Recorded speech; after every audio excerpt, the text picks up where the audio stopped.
Black Lives Matter activists making their voices heard on the campaign trail. I want you to listen to some tense moments behind closed doors between Hillary Clinton and protesters. It was last week, and it was in New Hampshire. I say this as respectfully as I can, but if you don't tell black people what we need to do, then we won't tell you all what you need to do. I'm not telling you. I'm just telling you to tell me. What I mean to say is that this is and has always been a wet problem of violence. It's not, there's not much that we can do to stop the violence against us. Well, that is a conversation that I push back. Okay, I understand what you're saying. Also respectfully. Yeah. Well, respectfully, if that is your position, then I will talk only to white people about how we are going to deal with the very real problems. That's not what I mean.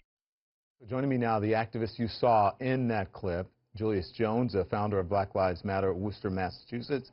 Also, Denasia Yancey, who's a founder and lead organizer of Black Lives Matter Boston. Thank you guys for coming in. I appreciate it. So you had some really tough questions. What did you want Hillary Clinton to say? What answers were you trying to get out of her, Julius?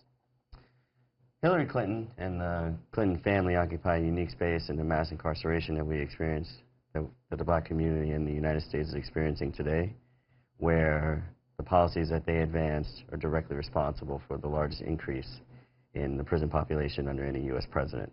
And so what we were looking for was something a little bit beyond the politics and the platform, and what emotion she felt, if any, around her being personally responsible and chained to that. Do you think she answered that question? No, that's not what we heard. What we heard was a conversation about policy and actually some suggestions for what the Black Lives Matter movement needs to be doing. And again, like Julia said, what we were looking for was a personal reflection on her participation and advocacy for some of these policies that have really decimated black communities. But as far as she was talking to you about policy and how to change, things really change with policy and with legislation, you didn't hear any of that in what she was saying? Oh no, we definitely heard it. I mean, we were there and we were in conversation with her, and it was something that was readily apparent that that's what she was offering. But what was also readily apparent about what she was not offering was the fact that the reason why the Black Lives Matter movement that she was trying to push the responsibility on to fix these problems, part of the reason why those problems exist is because of some of the decisions that she made personally. Or her husband made. She lobbied for it, and she advanced it as FLOTUS, and she also advanced it as a senator of New York. Okay, I want you to listen to this because since you mentioned the former president, this is how he handled race relations. There was an issue with race relations back in the 90s when he was running in a very similar situation than this. Take a listen. Last year she said, "You can't call me or any black person anywhere in the world a racist. We don't have the power to do to white people what white people have done to us. And even if we did, we don't have that low-down, dirty nature. If there are any good white people, I haven't met them. Where are they? Right here in this room. That's where they are. I know she is a young person, but she has a big influence on a lot of people. And when people say that, if you took the words white and black and you reversed them, you might think David Duke was giving that speech. I think all of us have got to be sensitive to that. We can't get anywhere in this country pointing the finger at one another across racial lines. If we do that, we're dead, and they will beat us. So he was talking about Republicans will beat them, and he's talking about Sister Soldier, who said that maybe, you know, black people should kill white people or what have you.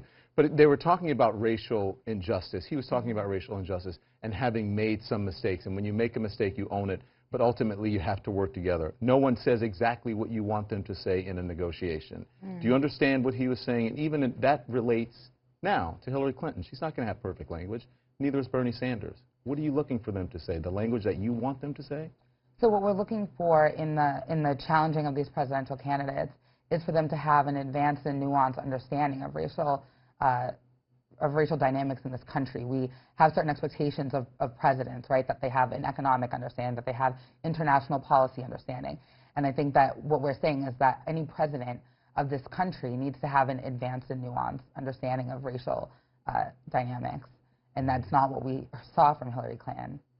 And it's important to note that while he was saying that, he was also writing laws and passing legislation that directly translated into the breaking up of families by locking away people for extremely long amounts of time for extremely minor drug offenses, black people at much higher rates than their white counterparts, even though whites and blacks use drugs at the same rates. So during that, the Black Lives Matter organization asked for no media to be present during your talk with Clinton, but That's they not filmed true. it. You didn't? Okay, go ahead. Explain it. Because it was filmed and it was put out there. Why release the video? So we weren't ever asked anything about the media. So our plan was to go in and ask our questions in the public forum. When we arrived, we weren't able to do that. We were offered the opportunity to speak with her one-on-one, and we filmed it so that we would have this video, so that we would be able to publish. I think it's really important that the public see the presidential candidate's reactions to these types of questions. But we were never offered or asked about a media presence. So why do you think it's important for the public to see this? Because the United States needs to have a conversation, a deep conversation about how we treat each other, how Americans treat Americans, how white Americans treat black Americans, and the longer than the Clintons history of it.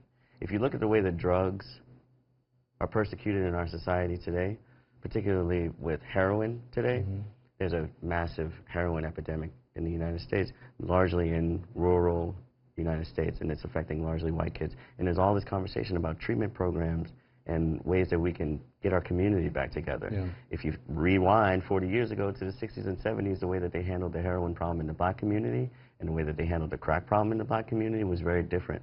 The way that they handled drunk driving with the white Republican community. candidates are talking about, Rand Paul is talking about that particular issue and the disparities in drug sentencing between whites and blacks. It's not coming from Democrats, from progressives. It's coming from the conservative side. Does that matter to you? What matters is the way that the United States conducted a war. But does that on matter drugs. to you that it's not a coming? war on drugs that occurred What I'm on trying- the black what I'm- community. War on drugs doesn't actually exist. I It's understand actually what a you're war saying. on drug users, But right? I understand what Except you're saying. when it comes but to in white the drug political users. process that we're having now, and you're interrupting or disrupting progressives, liberals, is that why you're doing it? Because conservatives are talking about an issue, at least one is talking about it in a way that progressives or liberals are not talking about it. We are disrupting the election process. I wouldn't even actually call it disrupting. I think we're participating in the election process. And just because we're not doing it in a way that is respectable or is part of process, I don't think invalidates the participation. A big part of what we're bringing is a different form of conversation, right? Because that's what exactly needs to happen. The United States does not have an accurate or good racial analysis or